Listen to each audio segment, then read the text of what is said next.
시편 20편은 다윗 왕이 전쟁, 출전을 앞두고 하나님께 서원하고 제사를 드리면서 도우심을 원하는 기도문입니다. 하나님께서 이스라엘 백성들에게 허락하신 축복이 있지요. 그 축복 속에는 약속의 땅의 경계도 포함되어 있습니다. 그 하나님께서 약속하신 땅을 얻기 위해서는 전쟁도 불사해야 되겠지요. 그래서 중대한 결전을 앞두고 나아가기 전에 하나님께 기도하는 내용이 되겠습니다. 그 말씀에 오늘 본문의 내용의 전쟁은 사무엘하 10장에 기록되어 있는 말씀인데 주전 992년경에 있었던 일이지요. 그때에 다윗이 상대하여 싸울 나라는 아람, 암몬 두 연합군이 합세하여 이제 전쟁을 치르게 되지요.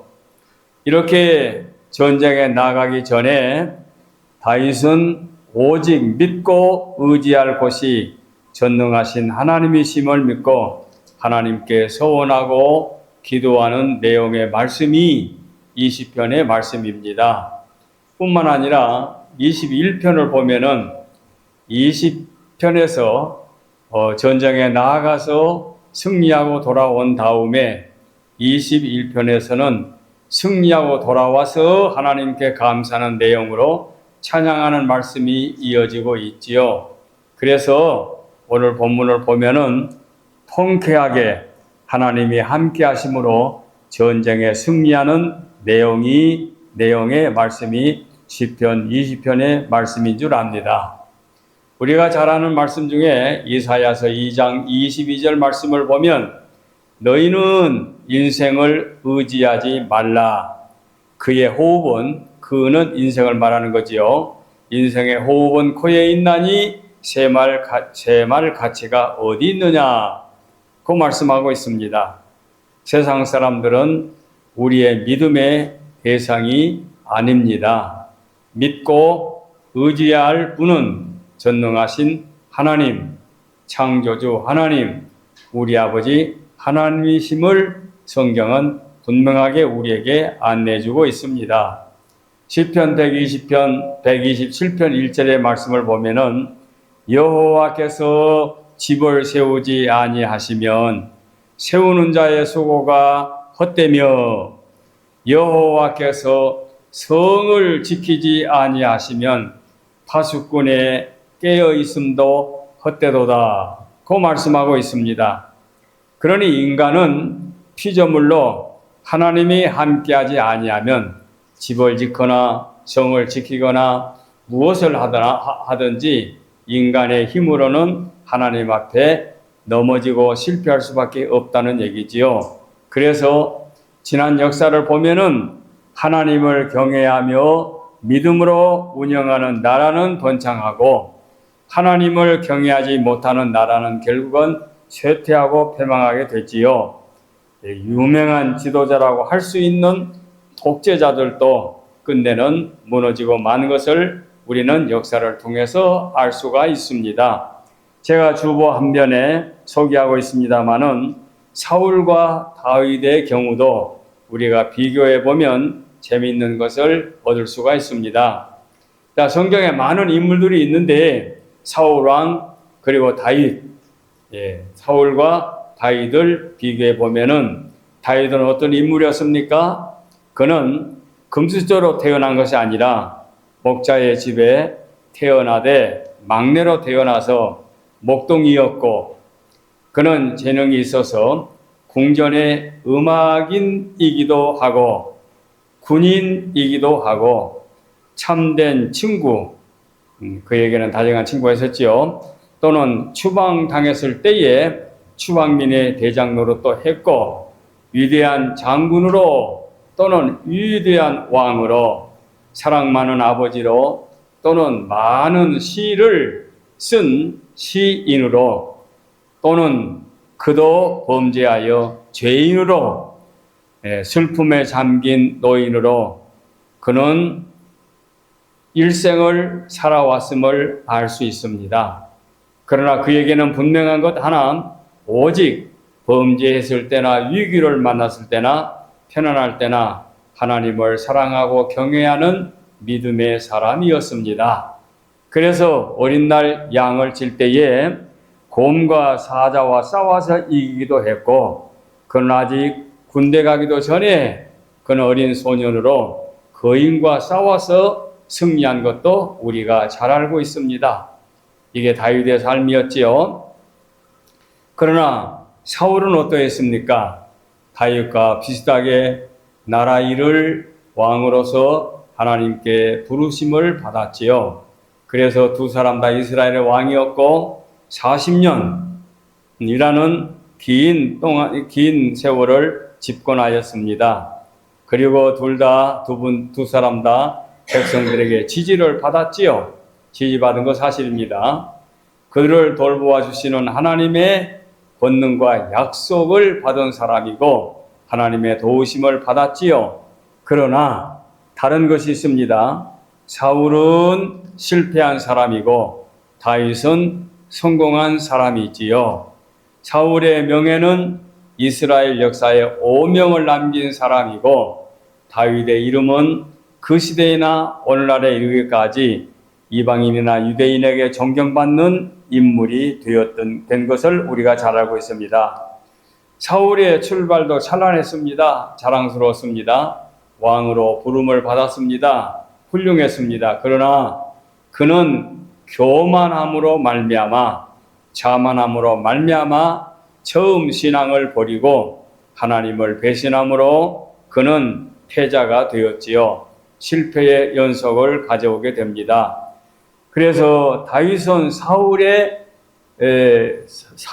살해 위협을 받기까지 위험한 일을 많이 당했지만 결국은 다윗이 사울의 죽음을 애통하고 장례를 모시기까지 하게 되지요. 그래서 사울이 죽은 다음에 다윗은 길이 환하게 열려서 거룩하신 하나님의 목적대로 이스라엘의 왕으로 찬란하게 그 일생을 마치게 된 거지요. 바로 이 다윗이 오늘 출정을 나가기 전에 하나님께 기원하고 서원하는 이 기도문이 오늘 본문의 말씀이라 그 말입니다. 자, 이렇게 다윗과 사울을 비교했는데 오늘 시편 20편의 본문의 말씀을 왜 오늘 본문으로 들고 나왔느냐? 순서로 보게 되면 여호수아 사사기로 이어질 터인데 왜 6월 달에 6월 중순에 이 시편 말씀을 들고 나왔느냐? 금년이 2015년 6월 25일이 내일 모레 걸피지요. 1950년 6월 25일 6.25의 동란으로 인하여 우리 한국은 역사에 피부린내 나는 전쟁을 치르게 되었지요. 그래서 6월달이 되게 되면 잊지 말아야 할 치열한 피 흘리는 전쟁 6.25 동란의 아픔을 잊지 말자는 뜻에서 교회는 6월달이 되면은 6.25에 대한 관련된 말씀을 한 번쯤 상고하게 됩니다. 올해가 딱 75년이 되었지요. 그래 75년 전에 6.25가 발발했으니 저와 집사람을 제외하고는 6.25 때에 태어나지도 아니하는 우리 젊은 장로님, 권사님, 집사님들인 걸 제가 익히 알고 있습니다. 전쟁을 비롯한 모든 사건을 본인이 체험했을 때의 경우와 체험을 못하고 기록된 책으로 보았을 때에 그 느낌과 생각하는 것이 다를 수 있지요. 그런데 안타깝게도 75년 전에 6.25의 전쟁이 발발했는데 그 전쟁은 평화로 전쟁은 해결된 것이 아니라 오늘날까지 전쟁은 이어지고 있기 때문에 우리는 준전시 상태라고 표현하지요. 뿐만 아니라 여러분들이 인정하기 때문에 내가 조심스럽지만은 말씀을 드립니다. 교활하고 끈질기고 거짓 술수를 쓰는 공산 불순 세력 모든 분야에 스며들어서 지금 대한민국은 공산화하려고 하는 위기 일발에 놓여 있습니다. 그러니 6.25 동란은 75년 전에 끝난 것이 아니라 지금도 이어지고 있다.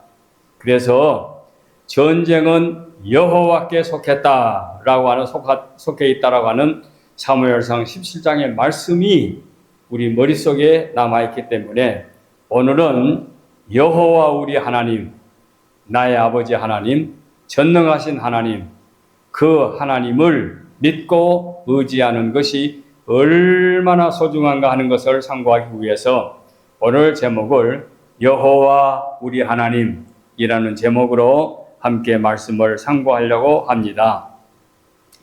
75년이 지났으니까 많은 세월이 흘렀지요. 제가 그때가 6.25 발발할 때가 초등학교 5학년이었으니까 얼마나 오래된 세월입니까? 그런데 그 상처가 오늘날까지 이어지고 있다면 놀라지 않을 수가 없습니다. 이제 제가 하나하나 정리해서 말씀을 드리려고 합니다. 자, 오늘 본문 마지막 부분에 보게 되면 어떤 사람은 경기, 어떤 사람들은 말을 의지하나 우리는 여호와 우리 하나님의 이름을 자랑하리로다. 7절 말씀이죠. 그들은 비틀거리며 엎드러지고 우리는 일어나 바로 서도다. 8절에 나오지요. 그래서 세상 것을 믿고 의지하는 사람들은 넘어지고 엎어지고 패하게 되지만 전능하신 하나님을 믿고 믿음으로 사는 자들은 최후의 승자가 된다 하는 뜻에서 오늘 본문을 찾아서 상고하게 된 것입니다. 여호와 우리 하나님, 나의 하나님, 우리 아버지 하나님인 것을 기억하고 이제 세 대지로 또 말씀을 정리해서 말씀을 증거합니다. 첫째, 6.25 동란의 역사적인 사실을 한 번 더 짚어보겠습니다. 오래된 거지만 역사적인 사실을 잊어서는 안 되지요.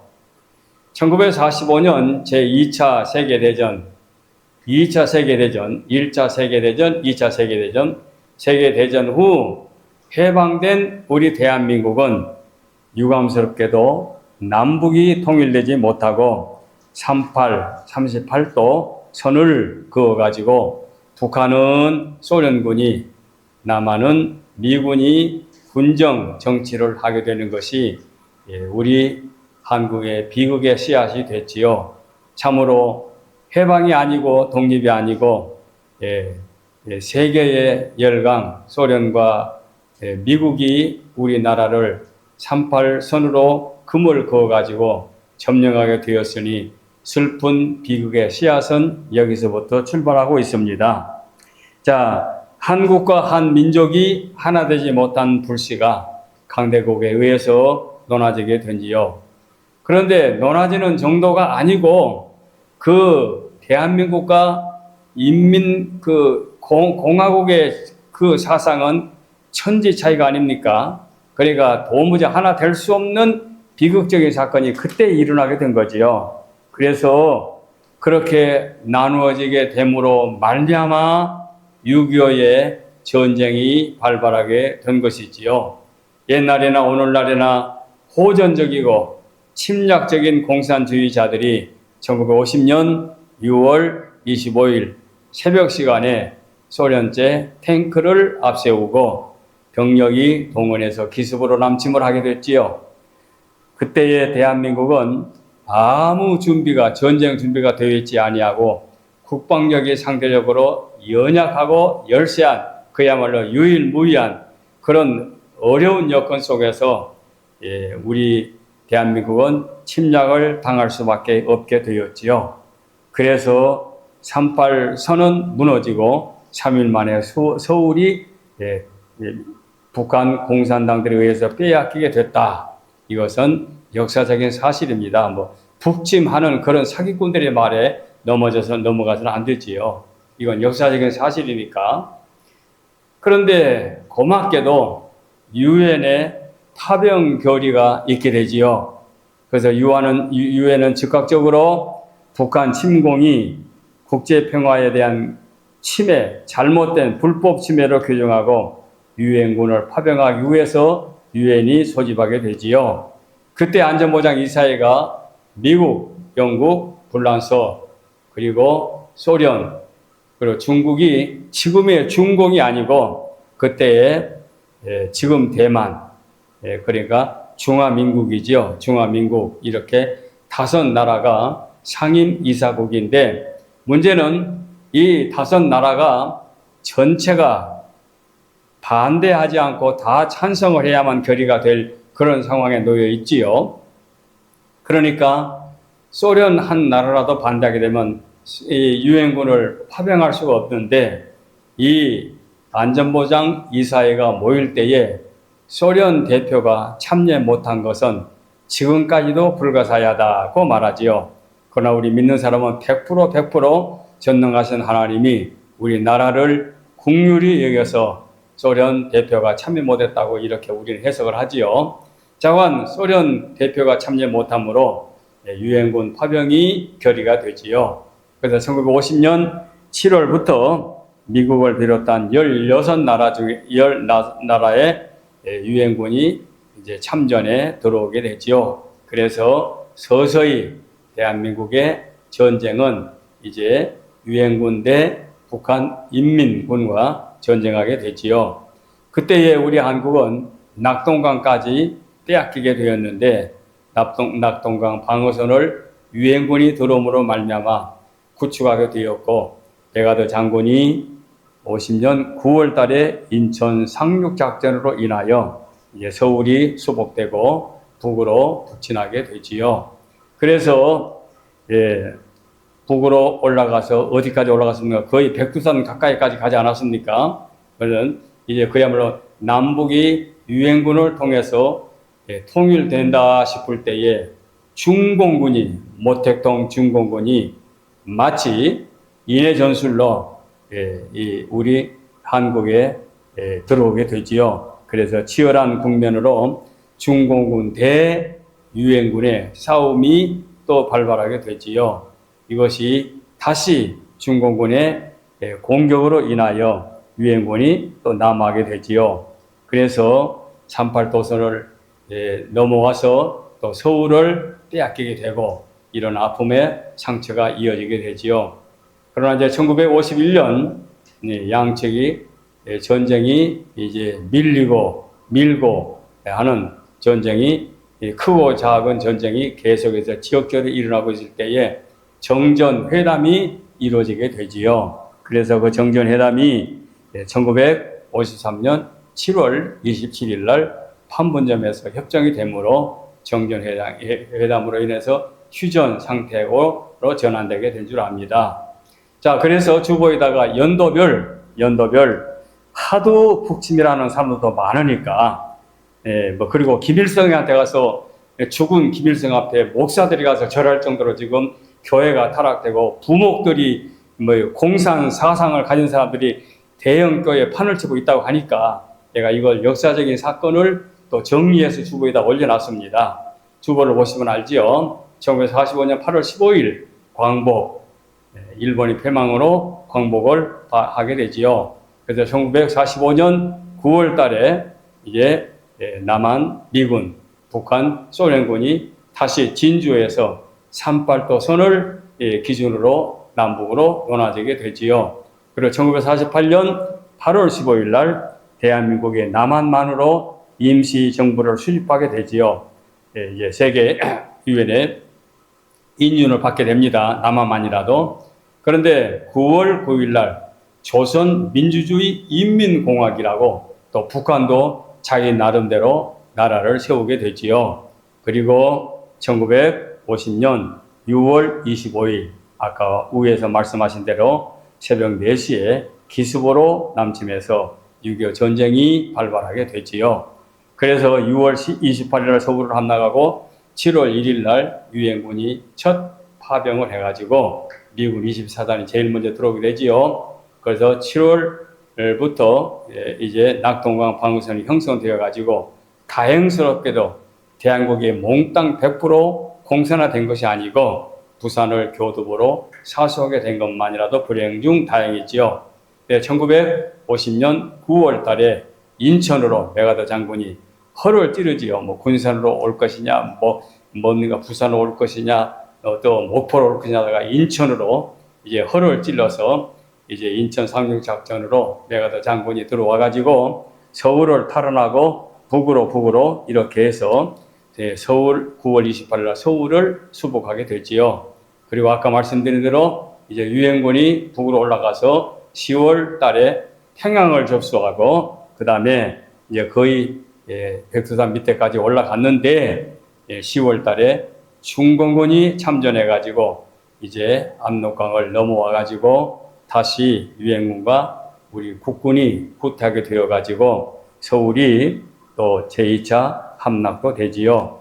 그러나 1951년 3월 15일 날 서울이 재수복되고 1951년 7월 달에 판문점에 정전회담이 시작해가지고 1953년 7월 달에 정전협정이 체결이 됩니다.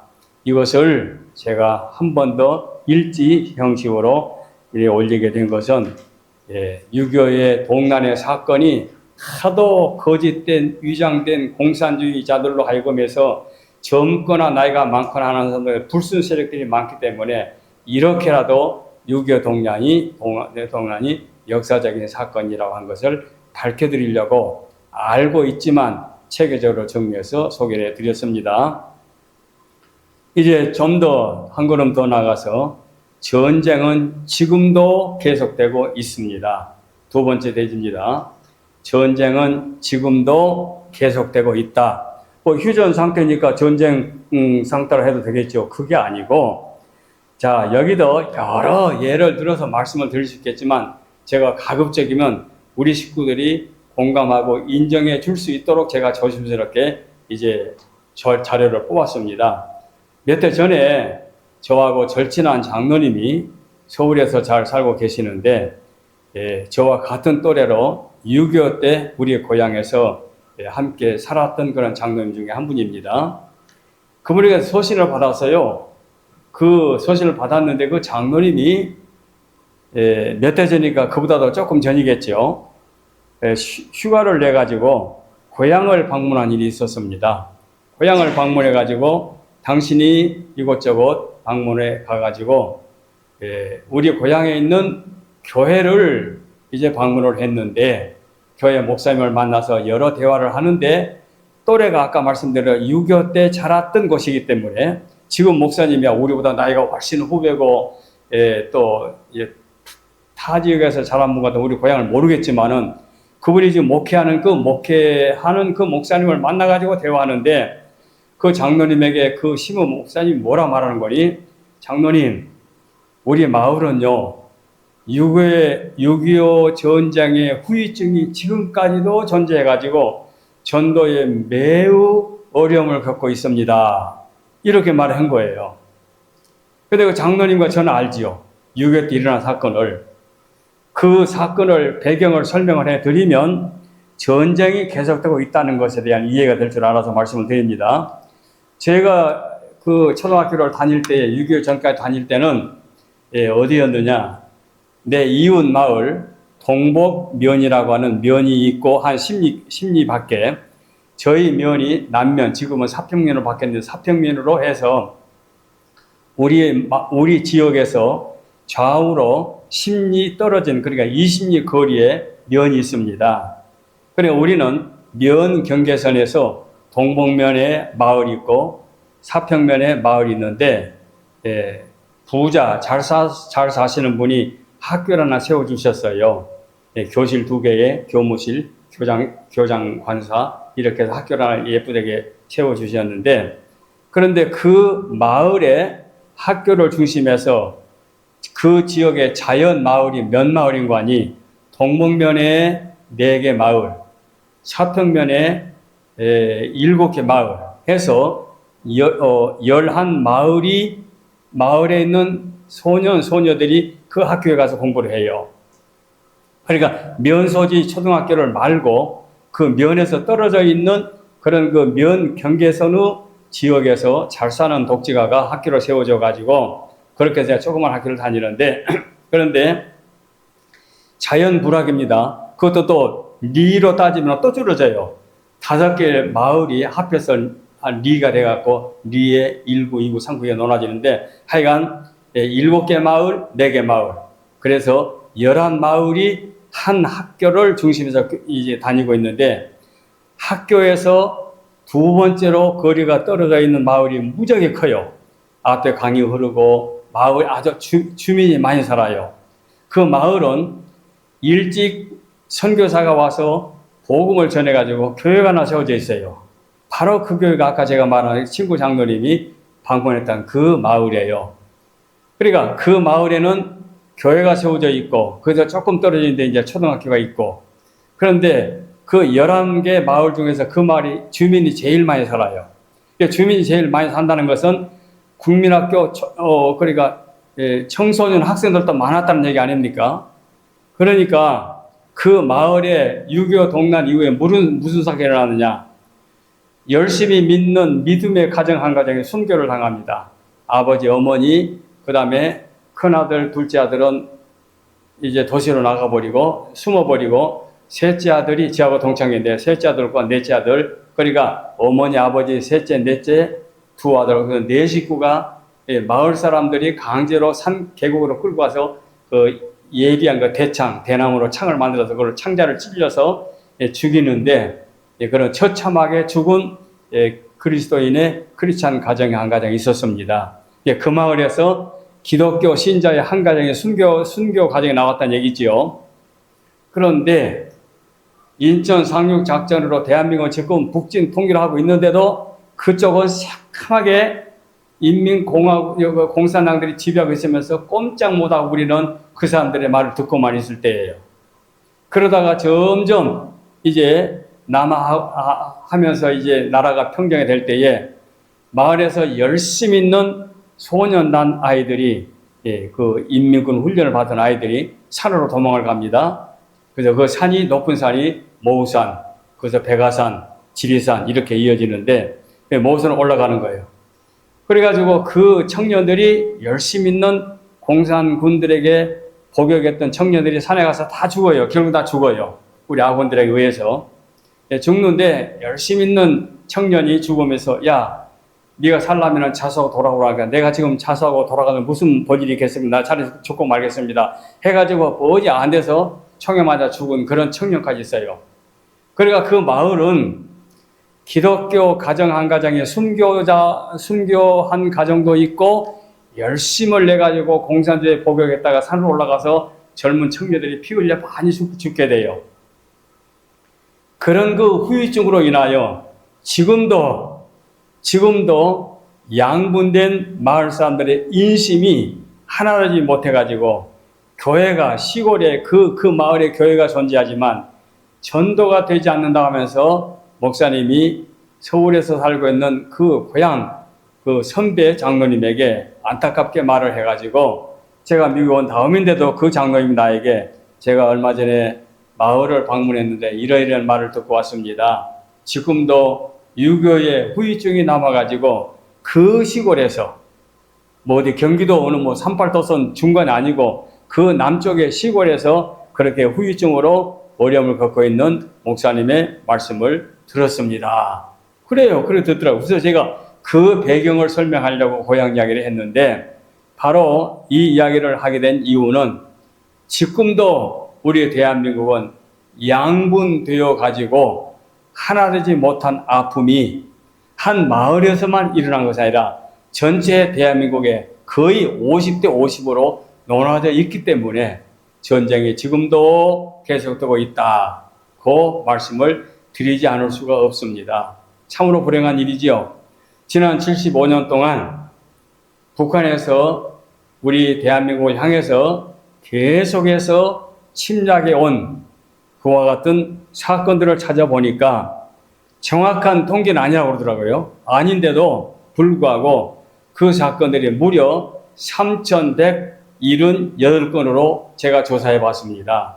보니까 지상에서 지상 도발이 600건, 그 다음에 해상 도발이 559건, 그 다음에 공중 도발이 51건, 뭐 이런 식으로 해가지고 다 해보니까 3,178건이나 일어났는데 뭐 그 중에서 다 우리가 다 말할 수 없고 우리가 아는 대로 67년 1월 달에 해군 당포함 격침 사건, 그리고 68년 1월 달에 청와대 습격 사건, 뭐 김신조가 그때 넘어오지 않았습니까? 그 다음에 74년부터 90년도까지 계속해서 땅굴 사건, 저도 땅굴을 두 군데나 가보고 왔습니다만은 땅굴 침투 사건, 76년 8월 달에 판문점 미군 도끼 사건, 도끼로 미군을 이제 죽이는 그런 불행한 일이 일어났죠. 만행 사건.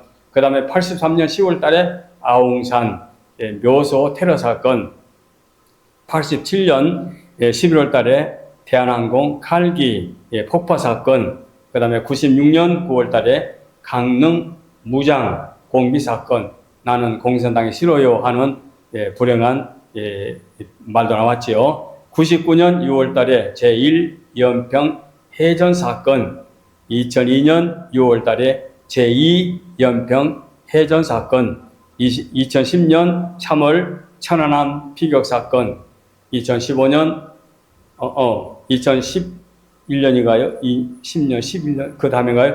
15년 아닌데 8월 달에 목함 지뢰 사건, 지금 2025년인가? 네, 그래 맞겠네요. 2015년 8월 달에 DMZ 목함 지뢰 사건, 그 다음에 20년 6월 달에 남북 연락 사무소 폭파 사건, 20년 9월 달에 서해 공무원 피살 사건, 이런 것들은 굵직굵직한 사건이기 때문에 이렇게 정리해 봤습니다. 참으로 불행한 사건이 아닐 수 없지요. 자, 그런데 또 다른 친구가 저한테 이런 글을 보냈어요. 아까는 장로님 친구들, 이번에 이제 또 이제 제 절친한 노예 친구 목사인데, 누구의 이해관이 자기 그분도 내 친구 목사 글을 많이 쓰는 분이지만, 인유한 씨라고 지금 비례대표로 그 국회의원 된 사람이죠. 그 인유한 씨의 글을 저기 보내왔어요. 그 글의 일부를 제가 소개합니다. 인유한 씨가 본래 미국인으로 변호사로 의사로 활동하신 분이죠. 저는 건강들 하시지요 하고 나서 저는 3대째 한국에 사는 미국인 인요한이라는 사람인데요. 한 말씀 올립니다. 저희 할아버지는 3.1 운동을 최초로 미국과 유럽에 전파해 주신 분이고요. 독립운동에 참가하셔서 이승만 대통령께 훈장도 받으신 분입니다. 전남 순천에 뿌리를 두시고 사시면서 6.25 때는 59세시라 화약, 식량, 옷가지 등을 날라다 주는 일, 그러니까 군인은 아니고 노무자 역할을 한 거죠. 하셨다가 저희 아버님을 낳으시고 한국에 600여 교회를 설립한 분이시랍니다. 자기 집안의 신상을 얘기한 거지요. 저는 국회의원 되기 전에 변호사, 의사의 직업을 가지고 살다가 윤 대통령의 부탁으로 비례대표 의원이 된 사람인데요. 요즘 세태를 보고 윤 대통령의 계엄이 아니었더라면 대한민국 법무부, 헌법재판소, 대법원, 검찰청, 경찰청, 국방부, 국무총리실, 행정안전부, 입법, 사법, 형법, 경제, 사회 모두의 파르티단이 활개를 치고 있습니다. 파르티단이란 러시아 말인데요. 6.25 때 빨치산으로 불려지다가 빨갱이라는 말로도 표현하고 있지요. 이런 파르티잔이 정부 각처 속에 속속 숨어있던 걸 계엄령 때문에 싹 가버려진 것을 사랑하는 애국 시민들이 아시는지요? 이거 친구의 글도 아니고 현재 국회의원 인유아 씨의 글을 지금 소개하고 있는 겁니다. 그냥 뜬 소문으로만 여겼던 것 같은데요. 이번에 이 낱낱이 밝혀져 자유를 사랑하는 국민 여러분들이 자세히 알게 된 거지요. 정말로 눈물로 호소드립니다. 여기저기 알려주시기 바랍니다. 핏값으로 자유민주주의를 지킨 이 나라가 절대절명 위기에 처해 있습니다. 저는 사랑하는 조국 대한민국이 공산화되는 것을 방관할 수 없어서 한국에 와 있는 미국인 변호사입니다. 땅 한 평도 못 사게 하는 저 깡패 북한 편을 들고 있는 간첩들이 부지기수인데 간첩을 보고도 신고하는 사람을 처벌한다는 법을 만들었으니 이게 자유민주주의일까요? 간첩을 보고도 신고를 못하는 법안이 통과되면 이 나라는 대책이 없습니다. 우리가 미처 깨닫지 못한 사이 대한민국은 김정은이가 노동당을 이끌고 와 접수만 하면 될 만큼 이미 구조적으로 공산화되어 있습니다. 교육, 입법, 사법, 행정, 군사, 언론, 문화, 노동계가 주사파 간첩들의 손아귀에 있습니다. 교육계를 장악한 전교조는 교과서를 개정하여 학생들에게 국민 주권 대신 인민 주권을 가르치고 국회 더불당 2년간 4천여 개의 공산화 법안을 발의하여 검수완박법, 감염법, 예방법, 예배금지법, 교회 폐쇄법, 북한의 공장, 철도, 도로를 건설해 주자, 이런 법들이 다 해서 그 법이 무려 4천여 개의 법이 지금 이제 결정된 것도 있고 좀 올려간 것도 있는데, 그런 공산화 폭동의 주범들이 민주화 유공자로 포장 평생 연금을 지급받고 자녀 대학 입학 및 취업 등의 혜택을 받는다는 그런 그 법의 조항을 만들고 있습니다. 사법부는 전 세계가 인정한 부정선거 재판을 단 8분 만에 기각해버렸고, 행정부는 대통령이 경찰국을 신설하지 않으면 안 될 만큼 그 경찰 조직이 좌경화되어 무기를 둔 경찰 간부들이 대통령에게 항명하는 초유의 사태가 벌어졌습니다. 여기까지만 하고 이 밑에는 생략하겠습니다. 밑에가 더 길어요. 제가 이렇게 말씀드린 이유는 현 정부나 현 사태를 비판하는 것이 아니라 유교의 전쟁의 그 사건의 문제는 지금까지 이어지고 있다고 하는 것 때문에 그렇습니다. 다시 한번 정리해 봅니다. 미국처럼 공화당 정권, 민주당 정권 하나도 문제될 거 없습니다. 나라를 위해서 자기들의 시각이 다를 뿐이죠. 그런데 대한민국은 그렇지가 않아요. 보수 정권, 민주 정권 이렇게 말해가지고 한 정권에서는 공산화에 이제 연관을 맺고 있기 때문에 불행하지 않을 수가 없는 거예요. 이것이 대한민국의 현실이에요. 저는 민주당이 정권을 잡는다, 공화당이 대한민국 국민당이 정권을 잡는다, 그거는 관심이 없어요. 정권을 정치가들이 하니까. 근데 문제는 친북, 공산화 이것을 저는 반대합니다. 저는 골수분자로서 공산화를 반공 그런 사상을 갖고 있기 때문에 이렇게 안타깝게 말씀을 드립니다. 그래서 유교의 사변은 더 악랄해져서 75년 전에는 총칼로 대한민국을 점령하려고 했지만 지금은 또 다른 방법으로 지금 나라가 이렇게 붉은 물에 들어있지요. 참으로 대한민국 현실이 암울하지 않을 수가 없습니다. 이런 말씀을 제가 드린 이유는 미국에 사는 우리에게는 안심한다? 그것이 아니고 내 조국에 75년 전에 유교가 지금까지 이런 후유증이 남아있다. 이런 것을 인지시켜 드리기 위해서 말씀을 드린 것입니다. 그러나 여기서 말씀을 더 계속 드리지 않겠습니다. 세 번째 대지로 들어가서 여호와 우리 하나님, 오늘 제목을 세 번째 대지로 정하고 본문으로 말씀을 끝맺으려고 합니다. 오늘 본문의 말씀은 아까 위에서 말씀드린 대로 다윗 왕이 출전해 가기 위해서 오직 믿고 의지하는 하나님께 부르짖는 기도문이 오늘 본문의 내용이지요. 그래서 1절에 환난 날, 이것은 전쟁을 가리키는 말이지요. 지금도 전쟁이 계속되고 있지 않습니까? 여러분들이 저보다도 잘 아시는 대로 이스라엘과 이란, 소련과 우크라이나, 이 전쟁이 지금도 계속되고 있고 대한민국만이 아니지요. 세계 나라가 그렇지요. 그래서 이렇게 환난 날이 계속되고 있는 이런 환경 속에서 의지하고 믿고 바라는 소망이 어디에 있느냐? 전능하신 하나님밖에 없다는 얘기지요. 그래서 2절에 보면은 성소에서 너를 도와주신다. 성소라는 말은 하나님의 계신 곳을 말하는 거예요.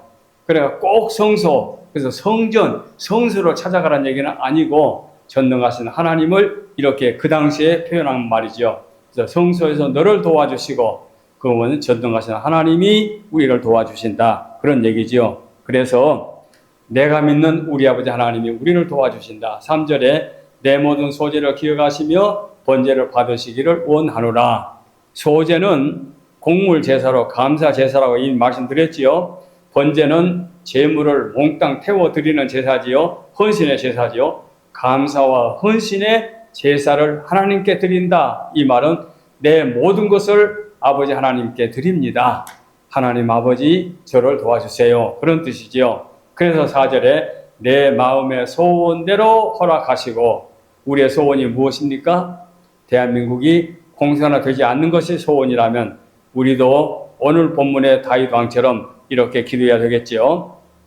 5절에 우리가 너의 승리로 인하여 개가를 부르며 우리 하나님의 기쁨으로 우리 길을 세우리니, 우리의 백성들이 하나님께 부르짖어 응답받은 것처럼 우리가 하나님께 도움을 받기를 원하는 것이 5절 말씀이지요. 6절에 여호와께서 자기에게 속한 바 기름 부음 받은 자를 구원하시는 줄을 내가 압니다. 내가 아오니 오직 전쟁의 승리는 하나님께 있다는 것입니다. 그래서 7절에 혹은 병거 혹은 말을 의지하나, 세상 사람들은 세상의 것을 의지하나 우리는 여호와 우리 하나님의 이름을 자랑한다. 오직 하나님 한 분으로 우리는 만족한다는 얘기죠. 고대 애굽이나 아수르 사람들도 많은 병거와 말을 가지고 전쟁에 임하게 됐지요. 그때의 다윗 같은 위대한 신앙인들은 믿음으로 나가기 때문에 골리앗과 싸워서 승리하는 그런 경우를 우리는 이미 알고 있지요. 그래서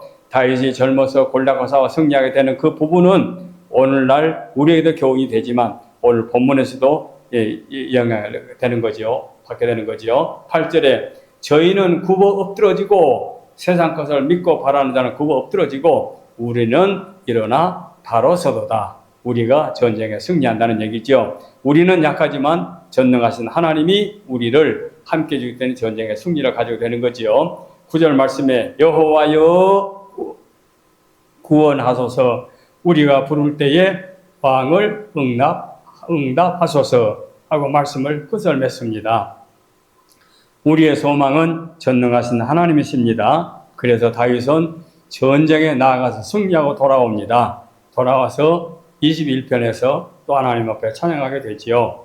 오늘날 아까도 말씀드린 대로 대형교회 목사들이 불순분자들이 들어와 가지고 교회를 어짓보고 있다면 암울하지 않습니까? 그러니 무조건 교회는 100% 오케이, 그게 아니고 신앙생활하는 우리가 순수하게 여호와 하나님을 믿고 의지함으로 교회가 갱신되고 깨어 기도하고 나라와 민족을 위해서 어떻게 우리가 나가야 되겠느냐. 그래서 우리는 어느 정치가 누구를 지칭해서 그분 아니면 안 된다, 그게 아니고 하나님 앞에 하나님의 도우심을 받는 그런 위대한 정치가가 진정으로 나라를 사랑하고 국민을 사랑하고 민족을 사랑해서 우리나라가 위기에서 참으로 구출을 될 수 있는 이런 소망이 있기를 바라서 금년에 이렇게 이 유교를 기념해서 말씀을 상고했습니다. 기도하겠습니다.